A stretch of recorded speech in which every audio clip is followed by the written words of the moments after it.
Aldous Huxley was an English writer and philosopher. He wrote nearly 50 books. And here's his quote about history.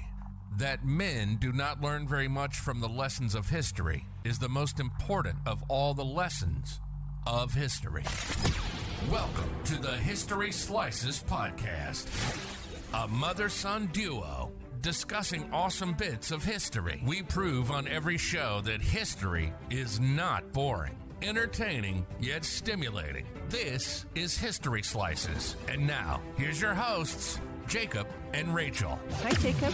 Hey, Mom. How you doing today? I'm doing fantastic. How you doing today? I'm doing well. I'm off to a good start this morning. That's good. I'm happy to hear it. Yeah. It's wonderful to be back. Truly. We record. We've done a couple now since we got our equipment back. So yeah. It's still nice. Feels good to be back in the swing of things, doesn't it? Absolutely. Yeah, I'm having a lot of fun. So today we're going to be talking about an escape artist. Yes. Who's Japanese, I think I remember you saying. Yes. Okay, so let's jump in. Right. Awesome. So this is, his name is Yoshie Shiratori, and this story is insane. It's absolutely baffling, and no one's made a movie off of this that I can find. No one has. All right, so you're suggesting for any for movie makers out there, for all you Spielbergs out there that I know are listening to this. This is a good topic. Yes. All right, so this guy, he's a bit of a national kind of folk hero, I guess you can say. He's kind of like D.B. Cooper, though the circumstances are very different, which we'll get into. But first, let's talk a little bit about some background. And also, side note, some of the stories attributed to this guy might be a little more myth than fact. Okay. It was kind of hard to distinguish the two, so... Bit of a blurry line. Yeah, so just, keep that in mind as you go through it. But Shiratori, he started life as basically a nobody, like he didn't... Like most people. Yeah, but he I guess not everyone. Well, you know what I mean? He wasn't like super well-known or successful or famous or anything like that before what we're about to get into. His parents had passed away when he was young, and he worked in a tofu shop. Later on, he became a crab fisherman, which is interesting. He married, he had a daughter, typical life stuff, right? All very, everyday ordinary. Okay, so I'm going to pause real quick because it's reminding me a little bit of when we talked about Stede Bonnet. And he had this ordinary life, married somebody, and then all of a sudden, boom, he becomes a pirate. So yes. I'm just thinking there's going to be a boom. It's a little different because it was out of his control. Okay. Well, eventually he got himself arrested. And what happened was that he had been found guilty of murder, which he claimed he didn't do. He claimed that he was forced to confess to. And I wouldn't necessarily doubt him given Japan's kind of Saudi track record with some of this stuff. Okay. But on the other hand, he was also kind of mixed in with not the best crowd. So it could have, it's hard to say. Yeah. Oh, goodness. Well, regardless, in 1936, he was sent to a Mori prison, which, in case you don't know, Mori is a prefecture of Japan. Japan's divided into a bunch of prefectures. It's also the capital city of that prefecture, which is a little confusing, but whatever, don't worry about it. Okay. I've never heard that word prefecture before. It sounds like a province or something. Kind of, yeah. It's basically just like, they're not states like we have, but they're like just kind of sections of the country. Okay, gotcha. But it's in like the northern part of it. Not the most northern, but it's up there. So it was pretty rough going for him. It was very cold. He was mistreated by the guards, beatings and stuff like that. And do you know how long he was supposed to be in there for? No, sorry. Okay. I didn't know if he got a life sentence or something. No, he didn't get a life sentence. But we'll get into it. Okay. He also had the potential of the death penalty hanging over him because that's what prosecutors were kind of pushing for. Okay. So naturally, he was like, screw this. And then he began to plan his escape. So he was in there for a couple months, but during that time he was incarcerated. What he did was he studied the guards' route and their schedule, because they're all very regular, like they patrolled at certain times in certain areas. And, he picked up on that because he was very smart. He was a lot of things. So thanks to this, he knew, right, that like, okay, so at 5:30 a.m., there's a 15-minute gap when they're patrolling and no one had eyes on him. Again, remember, this is like mid-30s, so it's not like they have cameras, everywhere or anything like that. another thing to kind of note that in Japan, at least at the time, I don't know if this is still the same case because their prison system is different now. Prison bathhouses, they had buckets with water in them, just for I'm bathing sure and it's stuff. completely different now. Sure, but yeah. what he did was he took the metal wire that was supporting the bucket and he smuggled it back into his cell. And when the 15-minute window of like, okay, no one sees me hit, he used the wire to pick the lock. Oh. Yeah. So then the way the prison was set up is there's a bunch of different security doors. So he began making his way through those, picking the locks as he went through. Now, yeah, this is like a one-shot deal too. Like, once you pick one lock, you better hope you get all the way out. Yeah, sometimes with like these escapes, especially in like movies and stuff, they'll be like, okay, here's the plan. And then they'll like get a little bit farther and then they'll go back and a little bit farther, whatever, however it works. Yeah. Anyway, so he managed to make it outside, but he's still in the vicinity. And the alarm, if the alarm is called, they'd find him basically. Like he's not out of the woods yet, so to speak. Now, sneaky beaky Shiratori, he planned for this. So what he did was he got some of the loose floorboards in his room and he put it in his bed and covered him up. So if you were to just look in there, you wouldn't immediately suspect. It looks like he's asleep in bed. Yeah. Which happened. The guards, they walked by his cell again once the window was up, basically when their patrol, and they looked in and they're like, oh, yep, he's asleep. It's all good. So he bought himself a little extra time. Mm-hmm. And by the time they realized he had escaped, it was the next morning and he was long gone. Now, unfortunately, his freedom didn't really last all that long. He was caught 3 days later trying to steal some hospital supplies. I don't know why, maybe because of just like, he was out for like in the cold for 3 days and was mistreated by guards and stuff. So 3 days later is when they caught him, huh? Yeah. Okay, gosh. But he was sentenced to life at this point because of the escape. Oh, gosh. They ramped up the punishment a bit. Yeah. So. What a desperate place to be in if he was innocent. Yeah, I know, right? I like to think he was, just because I like rooting for him. So he spent the next 6 years of his life in a Mori prison. In 1942, he was transferred to Akita prison, which is, you guessed it, in Akita City or Akita City, whatever. I'm not good with names. And it was an even worse time there because the guards were way more abusive. They put him in solitary confinement a lot because they knew he had escaped previously. So he was like a troublemaker. Yeah. They kept an eagle eye on him. Yeah. So I want to take like a side note to talk about the solitary confinement cell he's in because it's interesting and relevant to the story. So they knew he was like a sneaky snake, so they didn't want him to like just escape again. So what they did was they had the room be like very small with smooth walls and the ceiling was really high. So like he couldn't just, MacGyver his way out of there. Good word. Yeah. Now there was a window on the roof. I guess it's a skylight. Yeah, I guess you'd call it a skylight, but it was sealed and barred and out of reach, like he couldn't reach it. He was also handcuffed 24/7, just as like an added light. Yeah. So, that'll hold him, I'm sure they thought to themselves. Little did they know they were dealing with Shiratori, master escape artist. Wow. So something that isn't really relevant now, but will become relevant later. It's now just like a footnote. Basically, one of the guards was actually on good terms with Shiratori. His name was Kobayashi.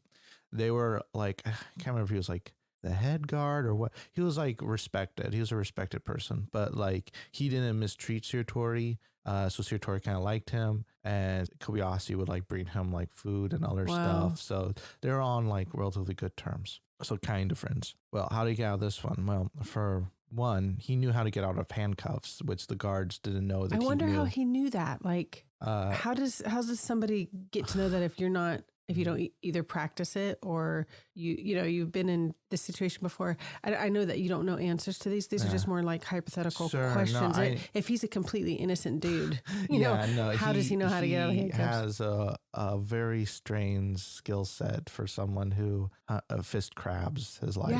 Yeah. Regardless, he got another wire smuggled in. I don't know how. It's possible it was in some of the stuff Kobayashi brought him. It's possible he just did like a repeat with the bucket thing. Regardless, he managed to get a wire and he picked the lock on the handcuffs. Then he began to climb the wall because apparently this guy could climb smooth walls. Wow. This is one of those scenes that it's like, okay, well, he was part lizard, I guess. Yeah. So this might be, yeah. I mean, I don't know how else he did it, but according to the sources I looked at, he managed to get up the walls. Now, the skylight, when he reached it, he found that it was sealed, but the wooden framing around the seal was wooden, which means that it had begun to rot, right? So every night he would like loosen a bit. I'm making hand gestures. The audience can't see this. You know what I mean? He would like, he'd get up there and try to work it for you. Yeah. He would like, Can I interject a second? I'm still thinking about scaling those flat walls. And I wonder if maybe it was that the cell was so small that he could put his legs on opposite walls and shimmy up. It's very possible. I couldn't really find I didn't really think to look. That would kind of explain how he could do it, though. Cell, that might explain it. That's how I'm going to think of it. Sure. If he's getting up and down and working on that. It's possible. So eventually he had it loose where he can just open it, but he didn't want to just leave because then they'd hear him tromping around on the roof, like trying to get out. So what he did is he waited for like a stormy night, dark and stormy night. So that night was June 15th. Around midnight, they walked by his cell and realized, oh, he escaped again. Oh my gosh, what a shock. Yeah. I actually had that in my notes, which, as you can imagine, was quite the shock to them. Yeah, gosh. Because I like how patient he was in setting up his escape. Like, he didn't rush it. He didn't panic. He just worked his way diligently through. Yeah, no, absolutely. They just found his like cuffs and like the empty cell, and they're like, oh no, not again. So this one was a bit more successful. He managed to stay free for 3 months. On September 18th, what happened was, this is actually a really interesting story, as where that footnote comes in. He went to Kobayashi's home. Oh. And he basically, he started talking to him, and he's like, hey, I want to hand myself over to the Justice Department because I want to make a in-person case about all the corruption and abuse going on in our country's prison systems. And you basically want to get his freedom back with a civil lawsuit because that he thought that was like the only practical way he can actually return to his family. Right. Without it, because right now he's just a fugitive. Right. And he knew Kobayashi was well respected and they're on good terms. So he wanted him to kind of vouch for him to be like, Kobayashi turned him in. Without letting him do any of his plan. Yeah. Because of course he probably, he was obligated. Mm-hmm. He called the authorities. I think Shiratori was like in the bathroom or something. And he's just like, I'm just going to make a call. Which, as you can imagine, was like a big betrayal from Shiratori's perspective, which arguably it was. But yeah. Gosh, there's so many different ways you could think of this. Like, if you assume or if you knew that he was innocent, then he's doing what probably anybody would try to do is, save yourself, but you have to try to work within the system so you're not completely alienated from your life. Yeah. Sorry, I was just thinking it feels a little tragic if he's innocent. It is. Well, that's the thing. It's like with a lot of cases like this where you don't really know, you just have the evidence presented before you and try and judge character on someone you don't really know. Yeah. Where it's like, man, if they're innocent, I'm really rooting for him, but if he's not, that's bad. And I feel like great. If he was guilty, he would not have gone back to that guard. He would not have gone to the house. I feel like if he was guilty, he would have stayed in hiding or felt like that was his only, you would think so. He, in fact, when he was talking to Kobayashi, he was saying how he didn't even really mind being in prison so much. He just didn't like the mistreatment. So that's weird too. Yeah. I don't know. It's people are complicated. Yes, that is an understatement. Right. So due to escaping a second time, he got 3 more years tacked on, which you're like, wait, he had like a life sentence before. Now he has a life sentence plus 3 years. That happens. That happens here. People have like consecutive life sentences. It's just like, I don't think there's any real practical meaning for it. I think it's just we strongly disapprove of what you did. Yeah, I wonder if I remember knowing that earlier that people get life sentence plus. Yeah, and I remember thinking, what's this about? How can this happen? Yeah, and I think I read, and I could really be wrong, but that a life sentence isn't actually like the lifespan of the prisoner. It's actually a set number of years, like 4 decades or something like that. And so that's how they could add on to it. If you survive that 4 decades or whatever the sentence is, then you start the next sentence. Sure, that makes sense to me. Anyways, so he made a request to be sent to a prison in Tokyo, which is a lot warmer than the last 2 prisons he was in. However, he was instead sent to Abasiri prison in Hokkaido. Hokkaido, because I'm assuming you don't know, is the most northern part of Japan. No. If you look at a map of Japan and you notice like there's like a big island, like there's like the curved island, that's the main one, and a big one. The big one's Hokkaido. And it can easily get below freezing there. Like it's near Russian territory, you know, like it's north.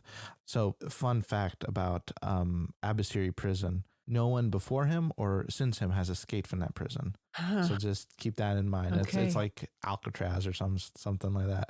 Now, at this point, they had a pretty good like profile on this dude, what he could and couldn't do, you know, so they made what they believed to be a Shiratori proof cell, right? Or like, okay, this guy, he's got some like, you know, voodoo stuff going on. So that's not what they didn't say that, but you know what I mean? Like this guy's nuts. Some magical powers. Yeah, let's see what we can do. Let's run down what this bad boy had. So first of all, the cell had steel fixtures instead of wooden ones, so it's not going to rot, you know.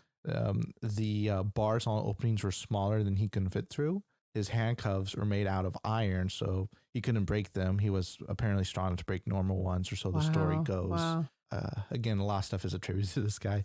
He also had leg cuffs, so he couldn't stand easily. And none of his cuffs had a keyhole. He couldn't lockpick his way out of them. They had to be removed with the help of 2 metalwork specialists. Wow. Which took like 2 hours. It was intense. It was pretty over the top. I can't imagine having handcuffs and leg shackles and just that's it. Yeah. Like they're part of you now. Yeah. So it's now 1943 in August. He's been here for a couple months. One guard on a night patrol, he passed by Shiratori's cell. And this is what he saw. He saw that the futon and his clothes were neatly folded on the floor, the heavy-duty cuffs next to them, and of course, no Shiratori. Wow. Just a couple months later? Yeah. Wow. Oh, what the heck? Like, how on earth? So how do you do this time? Well, over the last 6 months, right, he had been saving small mats of soup because the guards would feed him. They like, you know, put soup in through the door. So he'd be saving like little bits of it.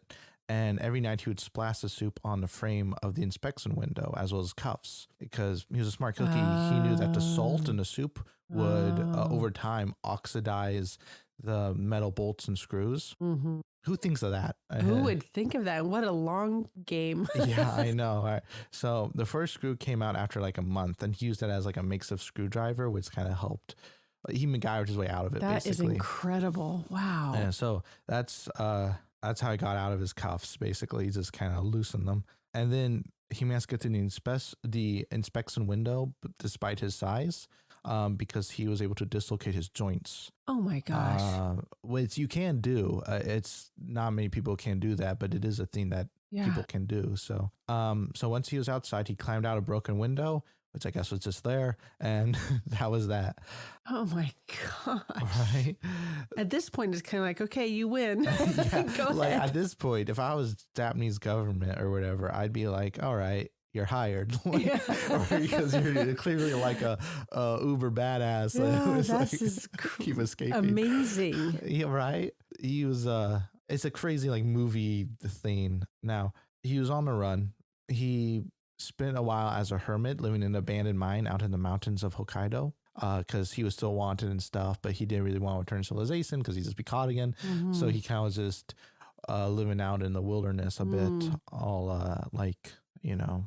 Naked and afraid. I guess. I mean, I'm sure he had clothes and stuff. He hunted and, you know, 2 years passed, right? And eventually he's like, you know, I'm bored. I'm going to go back to civilization.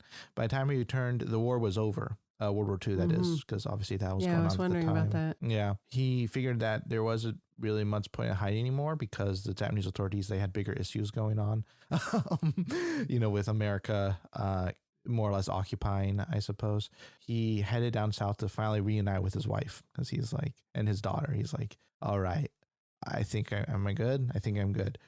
Well, he headed down to Sapporo, I believe is how you say it. It's a city. It's still in Hokkaido. How did I just say it? I just said it. I'm not sure. It's Whatever. okay though. It's still in that area.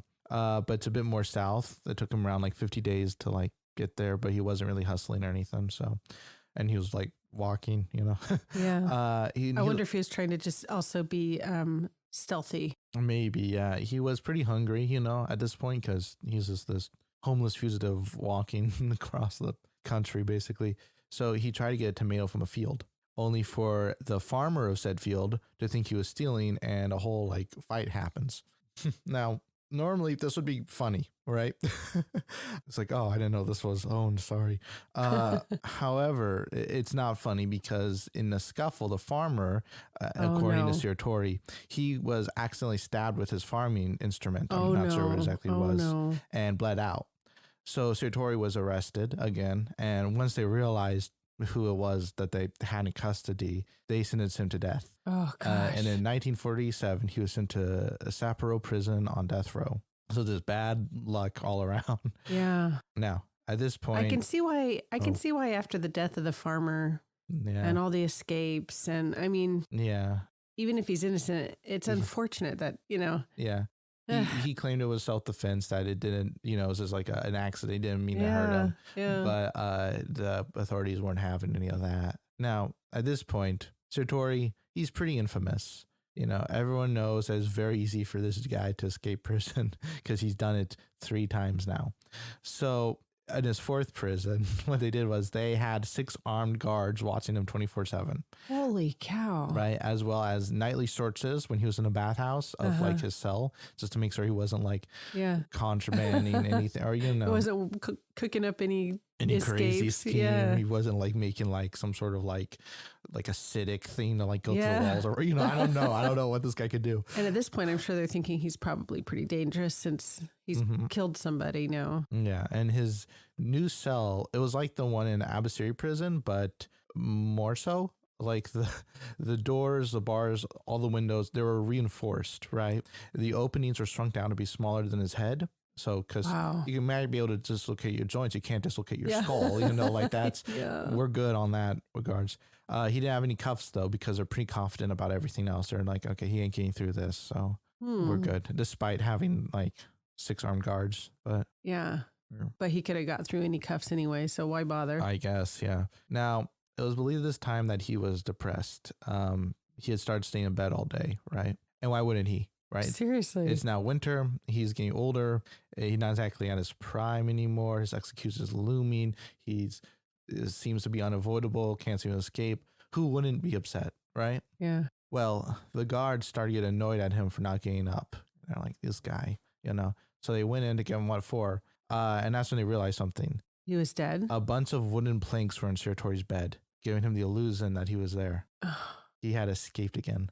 Oh my gosh. How in the world?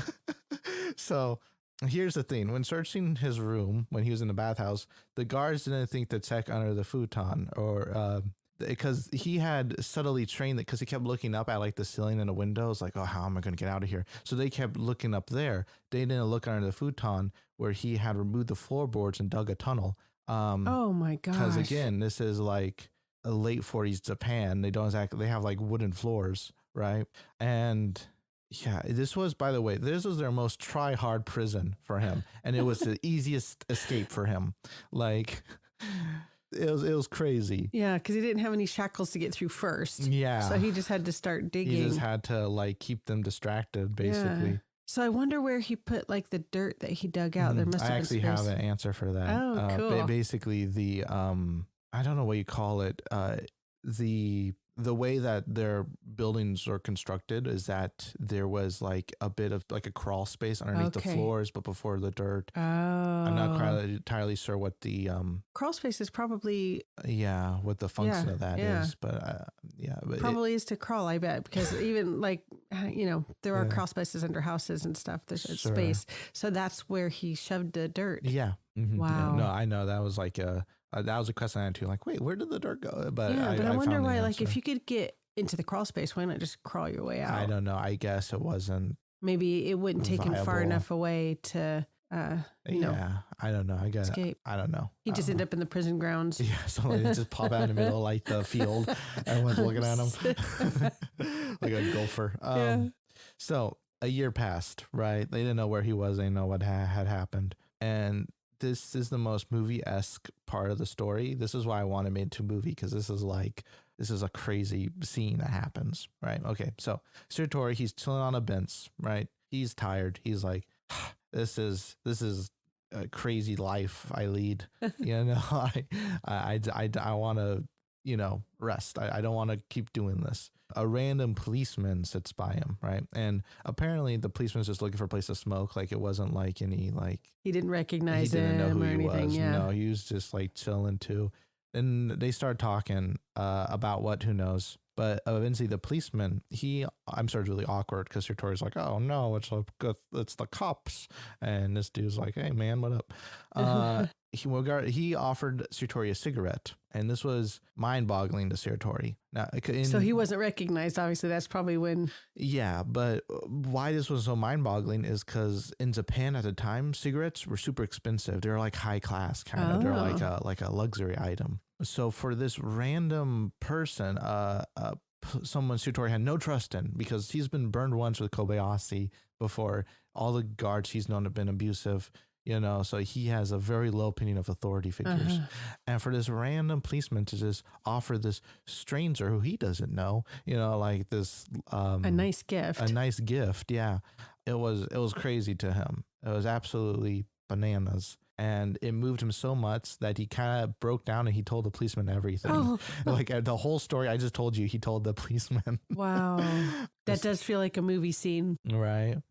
So he was sorry. I'm sorry. I was just thinking. So he told him, like, as a way of confession, sort of like, this is who I am. This is what I've done. Get it off his chest. Yeah. So he was arrested again, though at this time the High Court of Sapporo, I'm not sure, the city, they were more sympathetic. It might have been because reforms were going on at the time, just on a nationwide level. But it also might be because he turned himself in and they were kind of desperate to not have a crazy, dangerous escape criminal going around. Yeah, it'd be nice to finish off that, like, not for the authorities' side, to not finish it with this guy disappeared and we never saw him again. Yes. It has a better ending for the authorities' side to say, he did end up. We'll touch upon that when we get to the end of this. But yeah, regardless, they acknowledge that the incident of the farm was self-defense, or not it was. In the eyes of the authorities, they're like, okay, we believe you. Okay. And he also didn't hurt anyone in his various escape attempts, which also was like a big plus in their eyes. And they're like, okay, well, you could have, especially because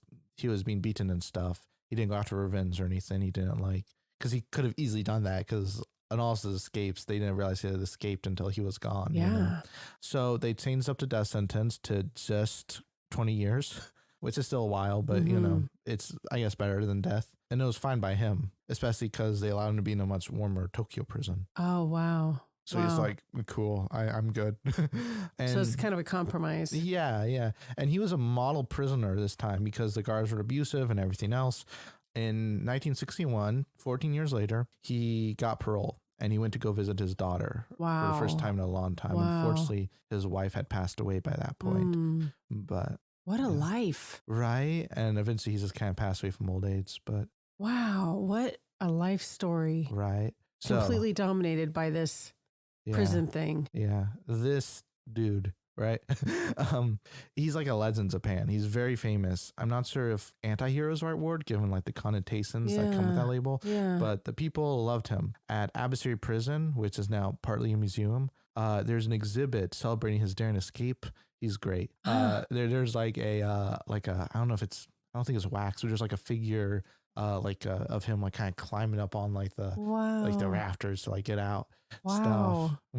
So the people love him, but as for the penitentiary system, not so much. Wow.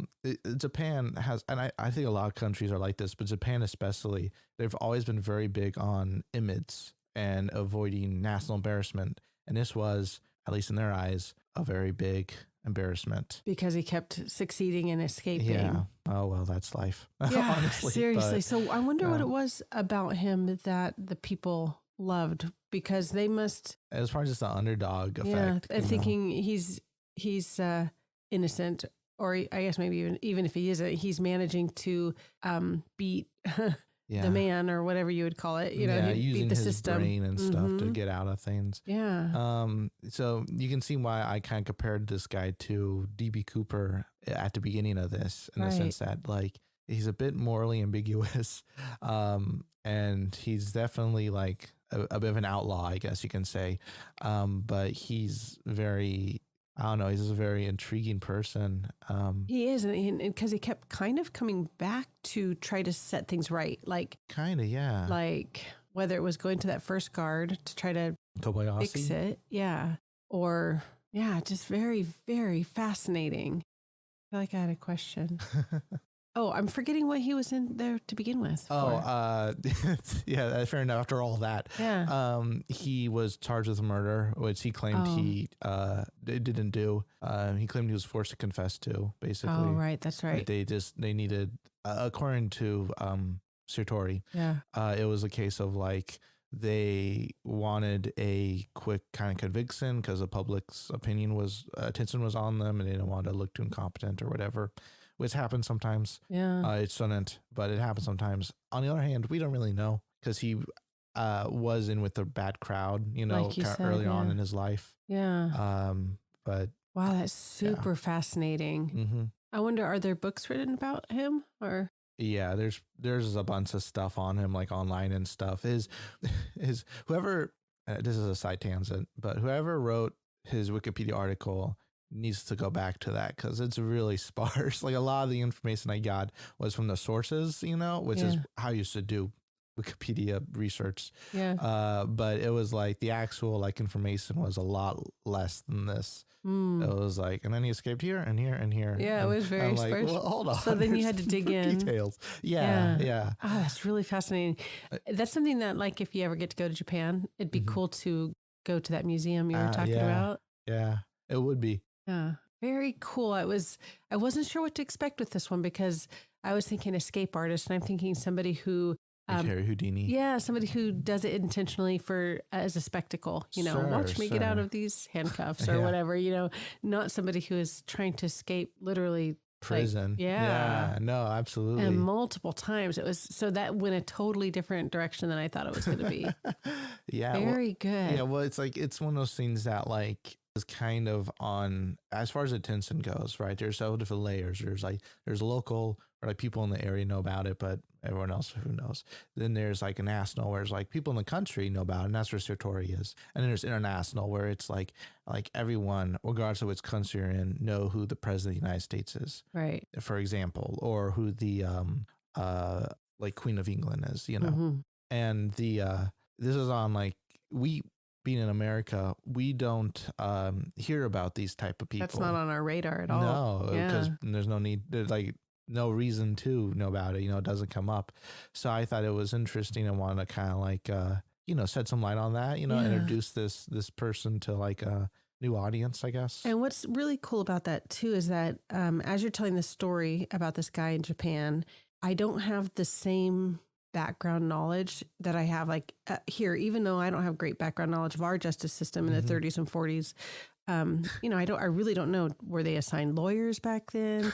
You know, like what's the backdrop to that? I don't know. So that's that made it a very interesting story, really new for me. So I liked it a lot. Yeah, it was cool. Good. Awesome. Good pick. Thank you. I'm glad you liked it. I'm glad you enjoyed it. Yeah. Yeah. So next time we're going to talk about it's a little different, which is fine. I think it's good to have a diverse selection of topics. I actually enjoy that a lot. We're talking about something that is very strongly American, but maybe some of our international listeners might be a little unfamiliar with. We're going to be talking about rodeo. Very cool. Yeah, very American type of what pastime. That is and the history of it and all that. It's going to be real fun, I'm sure. Good. I'm really looking forward to that one too. But this one has been a treat. Yeah, I liked it. So audience, thank you so much for joining us. We're glad that you've been along for the ride. And until next time. Bye.